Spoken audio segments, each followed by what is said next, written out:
नमस्कार प्यारे विद्यार्थियों, कैसे हो आप? उम्मीद है अच्छे होंगे। तो विद्यार्थियों, आज हम बात करेंगे प्रारंभिक शिक्षा पूर्णता प्रमाण पत्र परीक्षा सत्र 2021-22 के तहत मॉडल प्रश्न पत्रों के सीरीज में आज हमारा विषय रहेगा विज्ञान कक्षा 8। समय 2.5 घंटे और पूर्णांक 80 अंक का रहेगा। तो विद्यार्थियों, इससे पहले आपके 4 पेपर हो चुके हैं, उम्मीद है अच्छे हुए होंगे। तो प्यारे विद्यार्थियों, वीडियो शुरू करने से पहले अगर आप मेरे चैनल पर नए हैं तो चैनल को सब्सक्राइब करना ना भूलें तथा बेल आइकन जरूर प्रेस करें। तो बच्चों, बगैर समय को खराब करते हुए अपना पेपर शुरू करते हैं। निम्न में से कौन सा प्रतिजैविक है? आंसर रहेगा बच्चों स्ट्रेप्टोमाइसिन। निम्न में से किसको पीटकर पतली चादरों में परिवर्तित किया जा सकता है? आंसर रहेगा बच्चों जिंक। निम्न में से कौन सा जीवाश्म ईंधन है?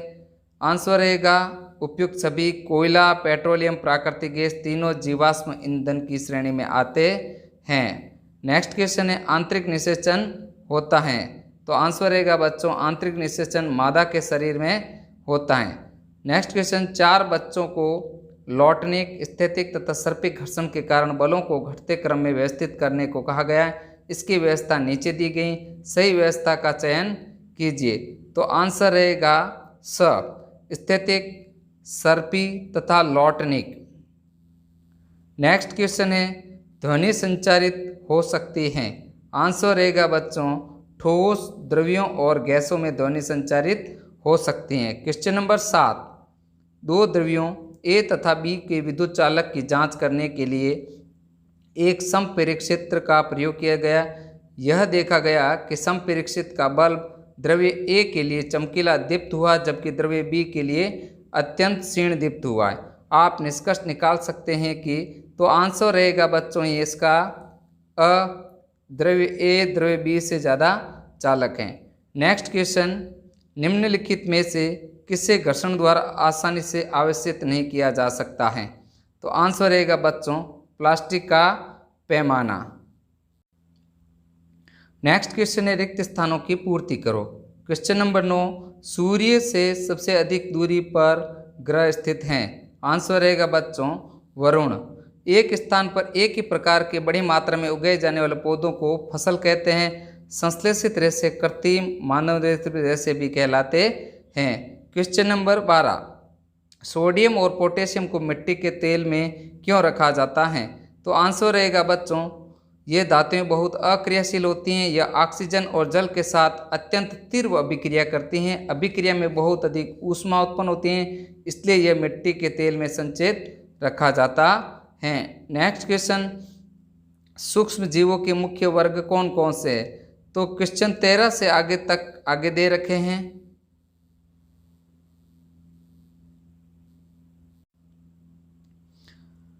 क्वेश्चन नंबर 13, सूक्ष्म जीवों के मुख्य वर्ग कौन कौन से हैं? तो आंसर रहेगा बच्चों सूक्ष्म जीवों को 4 वर्गों में बांटा गया है, जीवाणु, कवक, प्रोटोजोआ तथा शैवाल। नेक्स्ट क्वेश्चन, रेड डाटा पुस्तक क्या है? आंसर रहेगा बच्चों रेड डाटा पुस्तक वह है जिसमें सभी संकटापन स्पीसीज का रिकॉर्ड रखा जाता है। अगला क्वेश्चन, कायांतरण किसे कहा जाता है? तो मेंढक में अंडे से प्रारंभ करके वयस्क बनने की 3 अवस्थाओं को देखते हैं, अंडा, टेडबॉल तथा वयस्क। कुछ विशेष परिवर्तनों के साथ टेडपोल का वयस्क में रूपांतरण कायांतरण कहलाता है। क्वेश्चन नंबर 16, क्या शुद्ध जल विद्युत का चालन करता है? यदि नहीं तो इसे चालक बनाने के लिए हम क्या कर सकते हैं? तो आंसर रहेगा बच्चों नहीं, शुद्ध जल विद्युत का चालन नहीं करता। इसे चालक बनाने के लिए हम इसमें नमक, चीनी जैसे साधारण लवण घोलकर इसे चालक बना सकते हैं, क्योंकि लवणों में विद्युत का चालन होता है। तो बच्चों, आप हमारे साथ जुड़े रहें, केयरफुली वीडियो को शुरू से एंड तक देखें, जिससे आप परीक्षा में ज़्यादा से ज़्यादा अंक ला सकते हैं। नेक्स्ट क्वेश्चन, तड़ित से अपनी सुरक्षा के 3 उपाय सुझाइए। तो आंसर रहेगा बच्चों घर के अंदर ढके हुए स्थान पर रहें, स्नान न करें, घर में बिजली के उपकरणों या तार वाले फोन का उपयोग न करें। नेक्स्ट क्वेश्चन, तारों के बीच की दूरियों को प्रकाश वर्ष में क्यों व्यक्त करते हैं? तो आंसर रहेगा बच्चों प्रकाश वर्ष वास्तव में दूरी मापने का एक बड़ा मापक है, जिसका उपयोग आकाश में स्थित तारों के बीच दूरी मापने में किया जाता है। तारे पृथ्वी से अत्यधिक दूरी पर स्थित हैं और दूरी को किलोमीटर में मापना संभव नहीं है। क्वेश्चन नंबर 19, पौधों पर प्रभाव का अपने शब्दों में वर्णन कीजिए।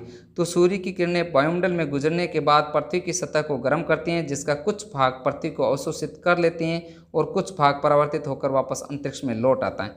सूर्य की ऊष्मा पौधा घर में प्रवेश तो कर लेती हैं, जो इसे बाहर नहीं निकाल पाती। यही रुकी हुई ऊष्मा पौधा घर को गर्म करती है। यही रुकी हुई ऊष्मा पौधा घर को गर्म करती हैं।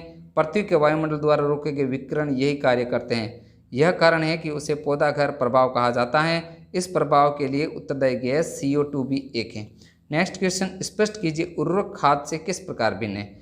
तो उर्वरक खाद में अंतर यह है, यह एक अकार्बनिक लवण है, जबकि खाद एक प्राकृतिक पदार्थ है जो गोबर मानव अपशिष्ट के उपयोग से बनाया जाता है। इसका उत्पादन फैक्ट्रियों में होता है, जबकि यह खेतों में बनाई जाती हैं। इसका हमारे स्वास्थ्य पर बुरा प्रभाव पड़ता है, इसका कोई बुरा प्रभाव नहीं पड़ता। नेक्स्ट क्वेश्चन, थर्मोप्लास्टिक तथा थर्मोसेटिंग के मध्य अंतर स्पष्ट कीजिए। थर्मोप्लास्टिक को अतिरिक्त पॉलीमराइजेशन नामक प्रक्रिया द्वारा संश्लेषित किया जाता है, जबकि थर्मोसेटिंग प्लास्टिक इसको संघनन पॉलीमराइजेशन द्वारा संश्लेषित किया जाता है। थर्मोप्लास्टिक में आणविक श्रृंखलाओं के बीच द्वितीयक बंधक होते हैं, इसमें आणविक श्रृंखलाओं के बीच प्राथमिक बंधक होते हैं। थर्मोप्लास्टिक में कम गलनांक और कम तन्यता होती हैं, इसमें उच्च गलनांक और तन्य शक्ति होती हैं। ये खिलौने बनाने, कंधी और कई तरह के सामान बनाने में प्रयोग होता है। उदाहरण पॉलीथीन और PVC। ये बिजली स्विच, हैंडल और कई तरह के बर्तन बनाने में प्रयोग होता है, जैसे बेकेलाइट तथा मेलामाइन। नेक्स्ट है, वर्णन कीजिए मृत वनस्पति से कोयला किस प्रकार बनता है। तो आंसर रहेगा बच्चों, लगभग 300 मिलियन वर्ष पूर्व पृथ्वी पर नीचे जलीय क्षेत्रों में घने वन थे। बाढ़ जैसे प्राकृतिक प्रक्रमों के कारण ये वन मृदा के नीचे दब गए। उनके ऊपर अत्यधिक मृदा जम जाने के कारण ये संपीड़ित हो गए। जैसे जैसे वे गहरे होते गए, उनका ताप भी बढ़ता गया और धीरे धीरे वे मृत पेड़ पौधों कोयलों में परिवर्तित हो गए। कोयले में मुख्य रूप से कार्बन होता है। कोयले को जीवाश्म ईंधन भी कहते हैं। कोयले का मुख्य उपयोग खाना बनाने में, रेल इंजनों को चलाने में, तापीय विद्युत संयंत्रों को चलाने में किया जाता है। नेक्स्ट क्वेश्चन, फैक्ट्रियों या आवास मांग की पूर्ति हेतु वनों के अनुरुद्ध कटाई हो रही है, क्या इन परियोजनाओं के लिए वृक्षों की कटाई न्याय संगत है, इस पर चर्चा कीजिए। तो आंसर रहेगा बच्चों, आज के समय समाज में जिस तेजी से जनसंख्या बढ़ रही है, उसकी मांग की आपूर्ति आवास एवं फैक्ट्रियाँ भी उतनी आवश्यक हैं। फैक्ट्रियों में उत्पादन जल्दी तथा सस्ता होता है, ये लाखों लोगों को रोजगार देते हैं। इन जरूरतों को पूरा करने के लिए मानव वनों को साफ कर भूमि तैयार करता है, जो आज के समय की मांग है। दूसरी तरफ वनों के साफ होने से वन्य प्राणियों का आश्रय स्थल छिन रहा है और प्रदूषण फैल रहा है। बर्फ पिघल रही है, पृथ्वी जलमग्न हो रही है तथा रहने लायक भूमि लगातार कम होती जा रही है तथा इन परियोजनाओं के अन्य विकल्प भी ढूंढे जाने चाहिए, न कि वनों की कटाई की जानी चाहिए। तो बच्चों, मेरे YouTube चैनल पर कक्षा 8 के विज्ञान विषय के कुल 5 मॉडल प्रश्न पत्र उपलब्ध करवाए जाएंगे तथा आप मेरे इन प्रश्न पत्रों का उपयोग मेरे चैनल से ले सकते हैं। तो बच्चों, आज का वीडियो इतना ही। मिलते हैं अगले मॉडल पेपर के